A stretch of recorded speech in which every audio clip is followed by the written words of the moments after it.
All right, everybody, and thank you for joining us. A very special episode today of the Roses and Rhetoric Show, episode number 33. As you can all tell, a very special guest with us, Bre Walton, who came across our opening for the GM position on our softball team.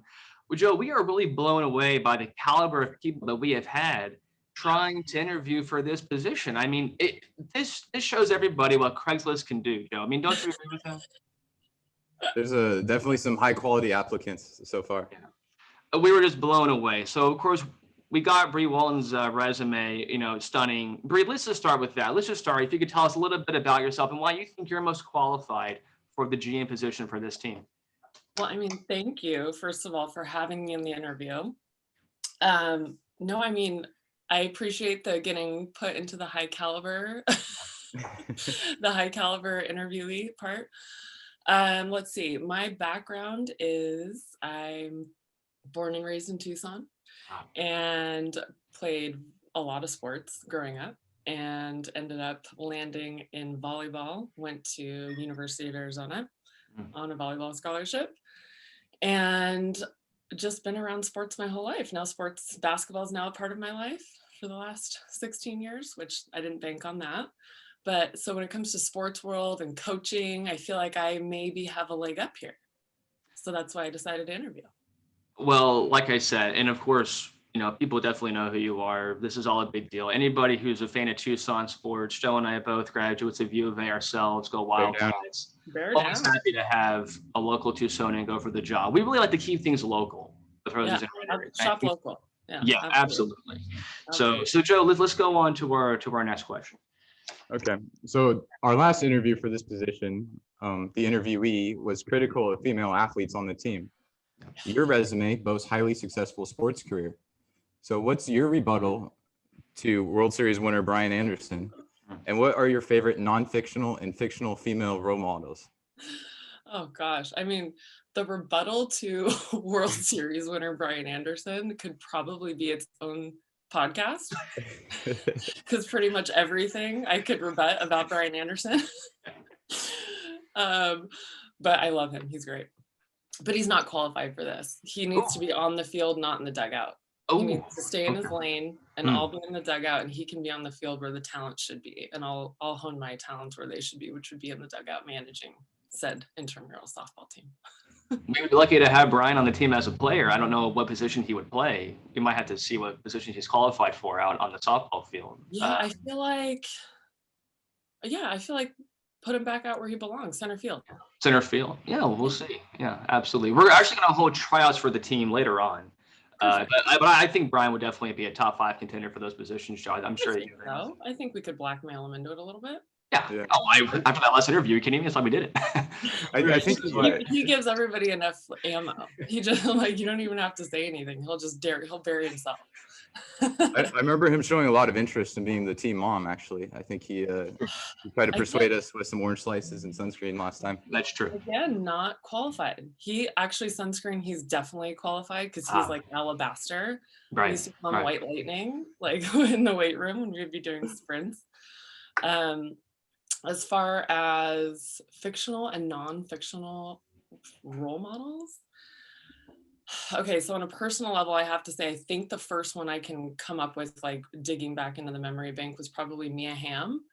Like we were a big soccer family growing up. Though soccer was my first like sport that I like really, really loved. And I mean, I still love. I'm such a fan. But I like distinctly remember being a really big Mia Hamm fan, and obviously like the Brandy Chastain, like ripping off the jersey with 87 ab muscles, and you're like, holy cow, she's so badass. Right. Badass. Like a Spartan. Yeah, right. And then like, I was thinking like non-fictional, and Major League came to mind. Oh, right. Yeah. And the character, the owner for the Cleveland Indians, right? Rachel Phelps, wasn't that her character name? I mean, what's not to love about that story? Like, wasn't she like a Vegas showgirl? Let's take it. Let's move the team to Florida and just, Phelps on it. I'm really glad that you didn't say Wonder Woman. Not that she wouldn't be a great answer, but kind of cliche. So I'm glad that you went a totally different direction. I should have said Wonder Woman. Very original. Very original. I was thinking Wonder Woman would be a sure bet, but no, I'm glad that we took it in a different direction. And Well, I was kind of thinking maybe like a little bit more relatable to the interview position. That's true. No, and we appreciate connecting the dots, and that's always a good skill. I was trying a little bit there. Well, Bre, as you know, real life has upsets. Everybody knows this. Sometimes the ugly duckling gets the prom date, even though they're not as funny or charming as me or my co-host, respectively. Clearly. What aspects of softball are not well covered by statistics? Where do you think the GM intuition comes into play most on the softball field? I mean, I think the obvious answer there is like leadership, chemistry, like those are unmeasurable aspects of any sport because there's no real statistic. And then I think secondly would definitely be sunflower seed consumption and chewing tobacco consumption. Yes, and that reminds me an important qualifier for the position, Bre. I don't know if you have a mouth tobacco addiction, but we actually are prohibited from chewing tobacco on the field. Is that going to be a deal breaker for you by any chance? I fully support the chewing tobacco ban. I think it's disgusting. Yeah. And how about chubble though? Is chubble a thing where they like? Isn't that a thing where they like mix the chewing tobacco with the bubble gum? Isn't that what like the big leaguers do? And then they like kind of but you don't really look like you're chewing. That's interesting. That might be the most disgusting thing that I've ever heard. Do you want to comment on that? It's foul. It's disgusting. Like I don't understand it. It's so disgusting. That's like putting a Tic Tac in coffee beans to be stupid. I don't even know why you would do that. Not a good example. I would prefer Tic Tac and coffee beans for sure. I'm choosing Tic Tac and coffee beans there. And that's good to know. And let's make a note of that, the Tic Tac and coffee beans. It might come up in another segment. Somebody investigate that. Yeah, we might come back to that.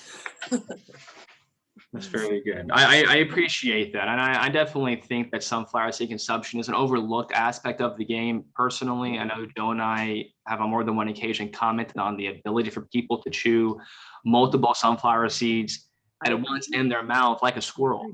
A full chipmunk, just pack the cheek and go for it. But I've never been able to accomplish that. Like I'm a one at a time sunflower. I do that as well. I can't do the like, let's put a handful in the mouth and I don't understand it. I would choke. Tough skill to master. Yeah. Well, we're a young team, a lot of room for improvement. And again, something that we can look to improve. And now that we have this idea of putting in our heads, I think it'll go a long way to seeing that improvement. But I appreciate you bringing on. See what I'm already bringing to the team. That's true. That's true. This is at least as important as Brian's contribution for sunscreen. So I think you guys are right now neck and neck for the position. But I mean, isn't most intramural softball played in the evening? That's a really good point. That's a thought. That's a good point. I'll make a note of that. And Joe, when you're ready, we'll go on to the next question. That's an excellent point. That's a good point. Yeah. Well, I guess if you were to get the GM, you could have some say in the timing of the things. That's true. I'm not sure. I don't think as the GM of the team, I don't think you have that much pull. Well, we'll see. Write that down. Let me write that down. Hierarchy of decision making. This is interesting. Okay, next question. In the grand spectacle of the universe, we humans can at times feel small, inconsequential even. Does life have meaning? Where do we go when we die? In this world, in this life, what is the meaning of softball? And to immediately follow up, what's your opinion on team uniforms? I mean, you have a very special skill for layering questions. Mm-hmm. There are so many different questions there with a lot. We like to pack it all in. Yeah. What's that? We like to pack them all into one. Yeah. No, it's a full spectrum question. Like, what is the meaning of life, and also uniforms? All right. I mean, the meaning of life, I think I can say honestly, raising two little kids is like, just don't be an asshole. Just don't be that guy or that girl. Like, choose kindness. Let's be kind. Let's leave this place a little bit better than it was when we got here. And right now I feel like we can do a lot better. And then uniforms. I mean, come on, everybody, you have to have a uniform. We agree. Team unity. Yeah. Team unity. You get to put like your nickname on the back and you come up with a funny name. When we were in LA, one of our friends played, we had a group of friends that played on a I feel like a county regional award-winning intramural softball team, and their name Wow. was the Human Man Gods. Oh, interesting. Kind of a big deal Yeah. in the Manhattan Hermosa Beach area down in LA. So I feel like you have to. You get to put like your funny names on it, creates a sense of unity. And, I mean, I think it shows real togetherness, especially when you're playing against a team maybe that doesn't have a team uniform, kind of like an average Joe dodgeball situation. Right. Yeah, I think it's That's really important insight. What kind of, did you have a nickname by chance when you were playing sports? Was there a nickname that you had that kind of motivated you? And Yeah, I mean, I wouldn't say it motivated me. okay. But Cool. yeah, so in college at my volleyball games, the baseball team, including your brother-in-law, would show up with cheese heads, Wisconsin, like Packers. Oh, right. Cheese because my name is Bre. I like that. We're actually really big fans of puns on this show, actually. Yeah. So we like that. Richard still calls me cheese. Your brother-in-law calls me cheese to this day. Like when he texts me, he's like, "Hey, cheese," like it's not going anywhere with that one. And I don't think that it should. I think, first of all, Brie cheese is a good cheese, Joe. I think you'll agree with me on that. It's Yeah, fantastic. it's hard to spell, but it is a good cheese. Hard to spell, easy to eat. What more do you need? There you go. So a follow-up, talking about uniforms, did you have any ideas for a color scheme for these uniforms? I mean, I'd like to kind of see like the skin tone of everybody kind of based on you. I'm thinking we like maybe like a neon summer situation. Like let's go kind of maybe like Miami Vice-ish a little bit. You've got the stash, like we can really play into this. Yeah. I think Jimmy likes it. This is something I like. I don't know, like the stash and the hair, I feel like we can make it a little Miami Vice-ish. I think that's kind of the This like is maybe all like huge, a white, Joe. This is all huge. This is all. I don't think we've ever had so many. This is all big. I love Miami Vice. I love Art Deco. This is all big. I feel like I'm like really adding a lot here. Like Brian, you really are. This kind of nonsense. At the very least, even if you don't get the position, we'll be stealing a lot of your ideas and saying that they're ours. Just cite your source. That's all I ask. Just cite your source. Let's move on, Bre. Like I said, we had a position in our interviewee last time, Brian Anderson, and last time we talked with him that you really cannot underestimate the importance of scapegoating and forming a coherent team.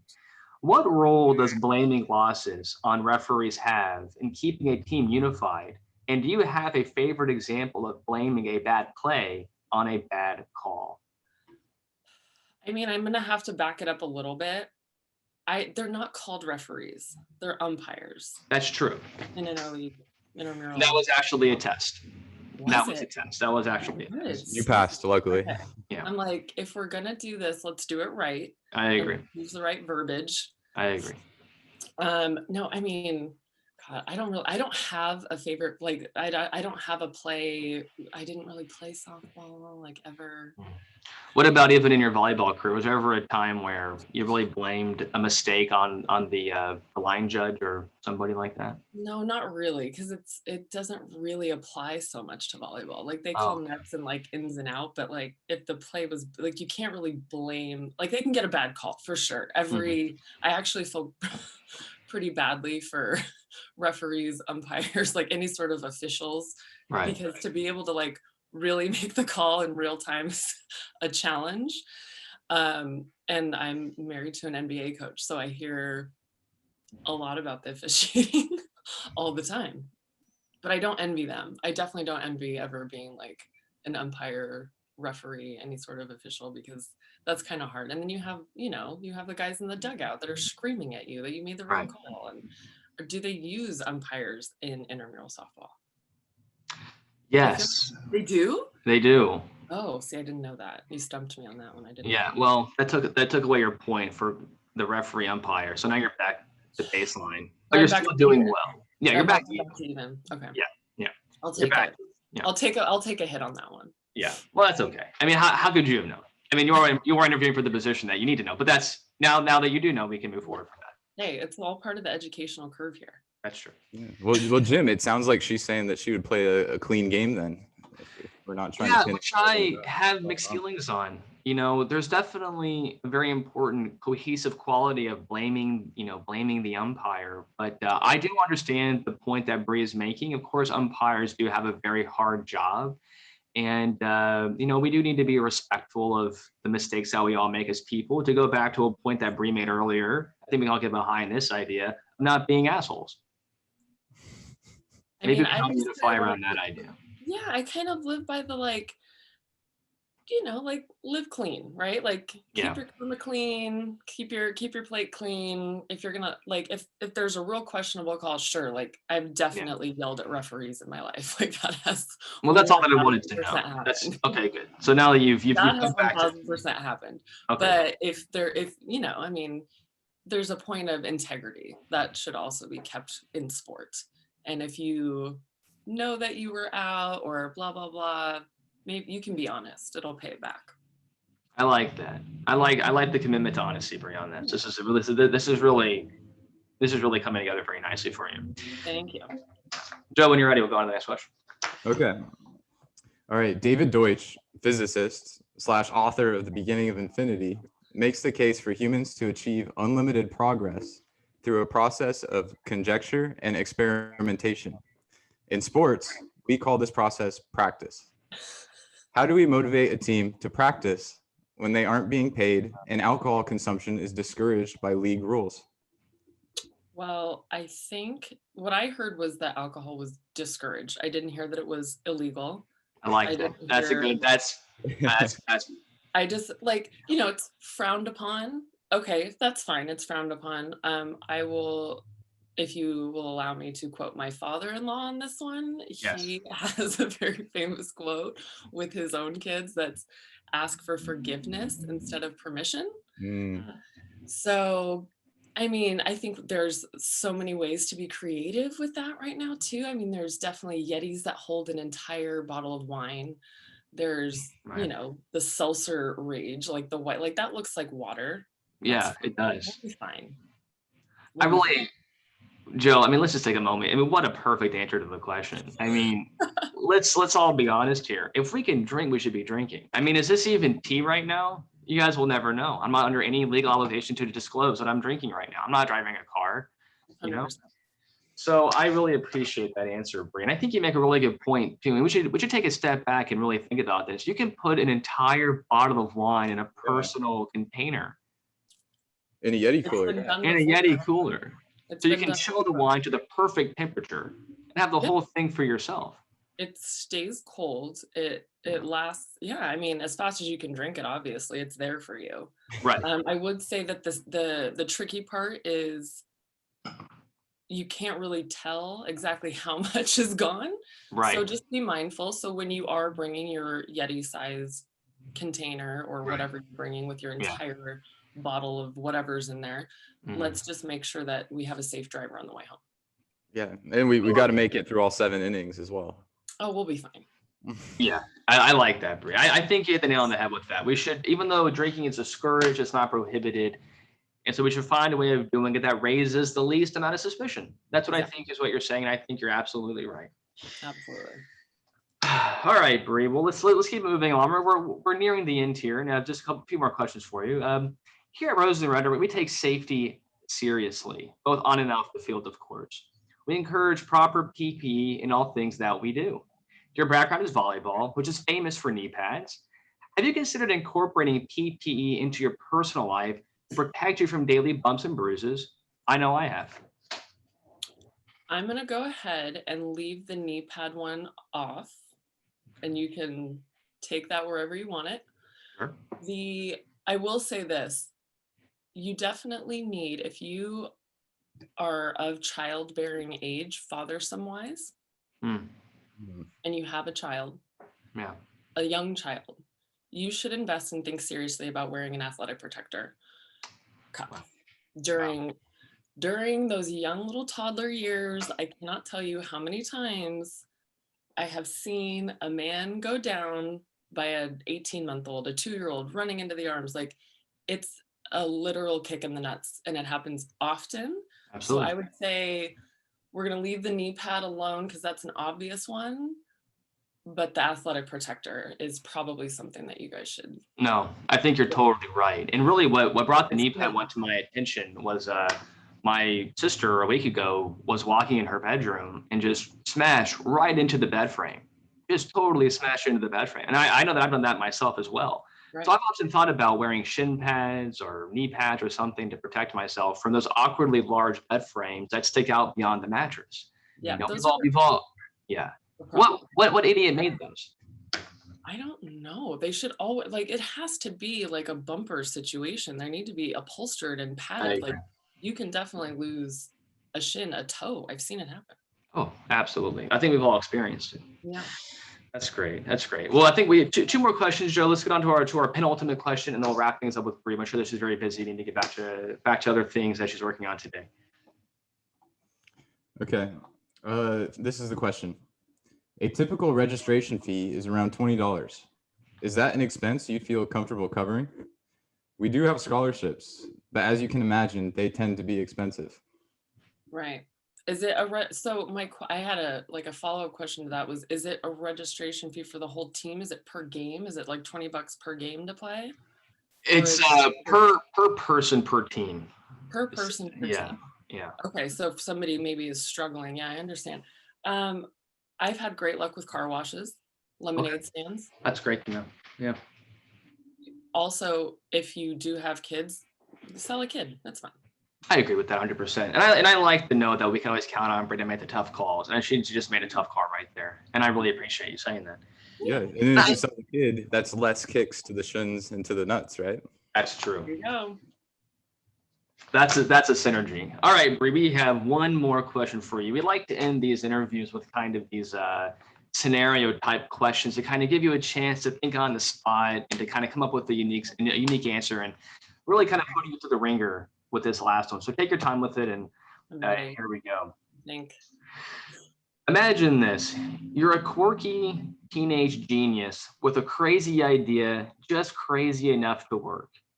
But the corporate bigwigs who run the town don't want the new competition. How do you thwart the powers that be, and how do you save the day? Great question. Yeah. I think we have to go and embrace the fact that we're a quirky teenager in this scenario, right? Like, absolutely. Like similar to The Godfather, we're not taking it to the mattresses, we're taking it to social media. We are going to out social media this old guy who's in charge. That's brilliant. So that's what we're doing. We're taking it to the TikToks and to the Instagram and to the Twitter, and we're putting it on the line. I like that. I like that. We're going to go a full scale social media attack on the bigwigs and see if we can't weasel our way in there. Because where there's a will, there's a way. We'll figure it out. That's a brilliant answer. Yeah, I think I couldn't imagine a better answer to that question. And I think it actually would work in real life. I mean, that's what they do, right? Like, that's the power of media. That it's its own beast. We're doing here on the Roses Rhetoric show. Exactly. Fighting the powers that be, one tweet at a time. There you go. That was fantastic. Bre, I want to thank you for being here on the interview. I think you made a very powerful case for yourself for this position. We're still going to entertain a few more leads that we have, but wow, I just think this really was a strong showing on your part. Joe, let's move on to our next segment. Let's do our album of the week. Let's get that review out of the way, and then we'll sign off with Bre and then come back for the remainder of the show. Yeah, and I as well wanted to thank Bre for coming on. She's definitely given Brian Anderson, World Series winner Brian Anderson, some competition here today. Well, thank you guys for having me. It was a pleasure. And anytime I can go against BA, I'm game. Perfect. Okay, and so the album of the week for this week is Shades of Blue by Madlib. And then here's the review. So stepping into a record store and searching for music can be overwhelming, like shopping for beer or wine. If you want to try something new, sometimes it's best to pick up an album based on who released it. That brings us to this week's album, Shades of Blue, by the artist Madlib, and released on the Blue Note record label. To put it bluntly, Blue Note is jazz. If you're digging through crates for jazz music and you come across a Blue Note record, just buy it. At worst, it's going to be good. At best, your ears will fall in love. Then there's Madlib, a titan of underground hip hop, who has worked with Jay Dilla, rest in power, and MF Doom, also rest in power, to name a few. On Shades of Blue, Madlib was given access to the Blue Note vaults to create an instrumental hip-hop album. While Shades of Blue is grounded in jazz, Madlib also mixes in the sounds of funk, soul, vocal snippets, and that classic boom bop. Madlib has a tendency to create music that is wild and cosmic, but on Shades of Blue, he lets the original compositions shine while adding his own personal touches to each remix. Madlib's genius on Shades of Blue is with his restraint on each track. The final product ends up being an organic, melodic, and harmonic mix of jazz and hip hop with a great deal flowing in the undercurrents. Shades of Blue doesn't require avid listening. However, Shades of Blue is constantly fresh upon repeat listens and offers a tremendous amount to unpack if you so choose to listen with that intent. And that's the review for this week. It was a great review, and I did listen to some of these songs over the week. I really enjoyed them. Bre, have you ever heard of that track before by chance? I have not, but I really appreciate like the in-depth review. Oh yeah, that's written by our official Roses and Rhetoric music correspondent. Yeah, And he always does a nice job with these. He always does a nice job with these reviews. Bre, like I said, we're gonna sign off with this segment real quick. So stick around. We're gonna do a quick debrief off air. But just a lot of fun. Just one more time, thank you for joining us. Yeah, thank you guys continue for the best having of me. luck. So fun. And very good. All right, everybody. So hang tight. We'll be right back after a quick word from our sponsors. Just kidding. All right, people, we are back. Hope you enjoyed those words from our sponsors. We're going to change gears up a little bit. We had a really good interview with Bre, definitely someone that we'll consider for the position. Joe, I think you'll agree with me that she's definitely a strong candidate for that position. Yeah, she brings a lot to the table. I think we would definitely have to consider hiring her for the role. Yeah, no doubt about it. So changing gears a little bit, as Joe and I do from time to time, talking about books on this show. Joe put a book on my radar a few weeks ago that I have really enjoyed reading. The book I mentioned actually in the interview with Bre is called Beginning of Infinity by David Deutsch. And so, Joe, I wanted to ask how you came across this book that you eventually put on my radar. So, as everyone knows, I'm a big fan of Naval Ravikant, aka the Silicon Valley angel investor, and he follows a lot of books. He's a big believer in just really finding a book and starting to learn it very well. And he recommends starting with the basics, like starting with like The Origin of Species by Darwin, or starting with a physics textbook or anything like that, and just really getting a good foundational base level of knowledge for certain topics. And along those lines, another one of the books that he's recently been touting and putting out there is called The Beginning of Infinity by David Deutsch. And the reason that this caught my eye was because I saw him taking this book very seriously. Like, Naval's been reading for a real long time. He's got a long list of books that he recommends, but I've never heard him talk about a book as much as he talked about this one. And I started listening to him talk about it, and then also another podcaster named Brian Hall, right? Am I getting his name right? Brian Hall or Brett Hall? I know who you're talking Brett about. Hall. Yeah, Brett Hall. Brett Hall. Yeah. And Brett Hall also has a podcast series on this book where he breaks it down. And again, that's just reinforcing this idea of just really reading over and over a book to understand it before moving on to the next chapter. And I really like that idea. I like that concept.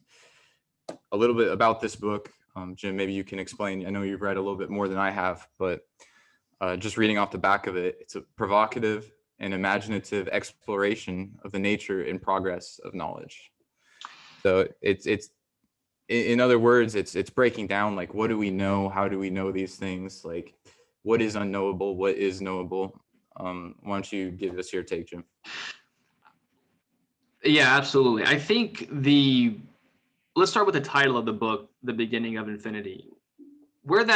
So basically at the end of every chapter, the author David Deutsch explains different meanings for that title. And, basically every chapter ends with a discussion of an aspect of how we are at the beginning of infinity. And the reason that you're at the beginning of infinity is that if you imagine you're anywhere on a number line going from 0 out to infinity, no matter how much progress you make, there's always infinitely more progress to make. You never get to infinity. You never really even get closer to infinity. He has a whole chapter on infinity with like the Infinity Hotel and all this interesting, kind of mental constructs that come out of thinking about infinity.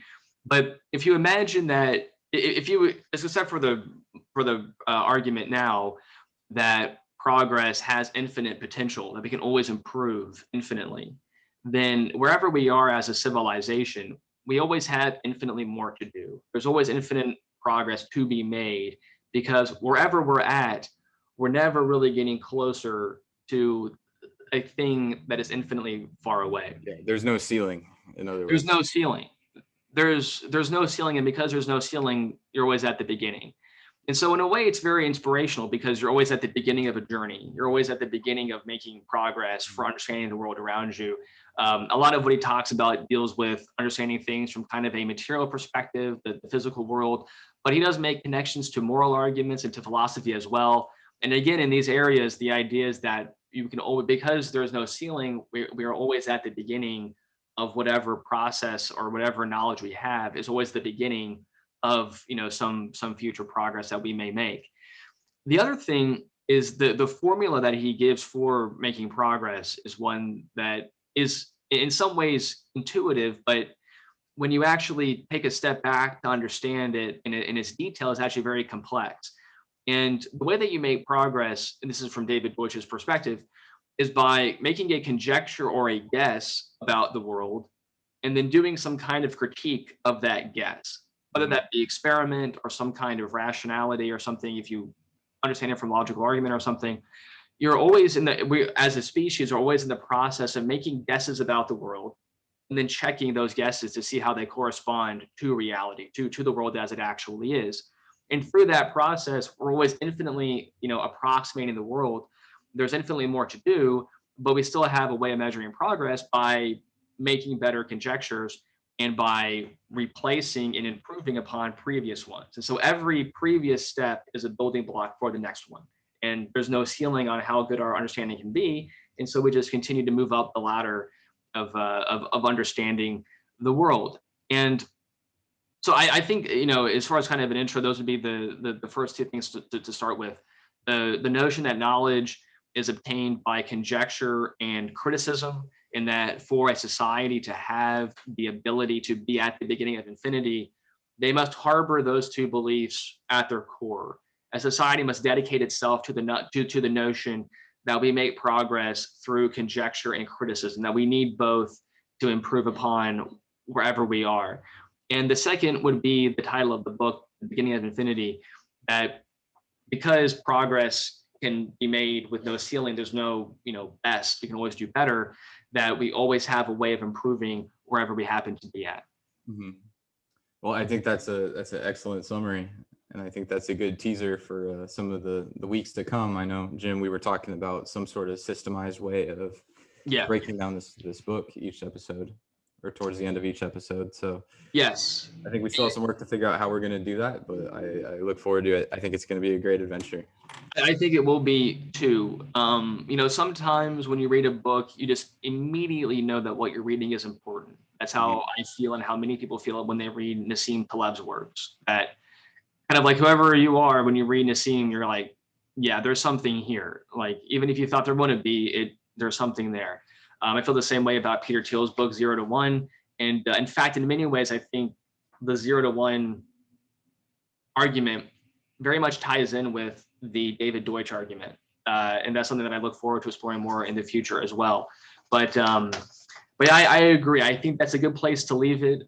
Definitely a lot of this, a lot to unpack with a book like this. And for that reason, maybe a book like this, you're always at the beginning of infinity, because there's just so many things in the book that you have to really understand and to comprehend. You're probably never totally finished, but you enjoy the ride and you enjoy making progress towards that comprehension. I love it. Very good. Well, so of course, maybe it's kind of obvious who our shout outs are this week, but of course, Naval is going to be our shout out, but also Brett Hall, who does a really good job breaking down this book. Brett Hall. Brett Hall. There, I'm saying his name wrong again. But really enjoy him. So follow him on Twitter. He has a YouTube channel as well. And of course, if you're not following Naval, I mean, I don't know what you're doing on Twitter, but okay. In any event, I think that's a good episode. I think it's a good place to leave it. A lot of fun with Bre Walton today, talking about the GM position. A nice little teaser for a future segment talking about beginning of infinity. So we'll go ahead and leave it off there. Hope you guys had a good time. Follow us on Twitter at roses_rhetoric. Go to our website, www.rosesandrhetoric.com. And of course, follow Joe as well at Jose4_Cuervo, and on Instagram at Jose4_Cuervo. Until next time, I'm Jimmy Hackett signing off for Joseph Sanford, saying ciao.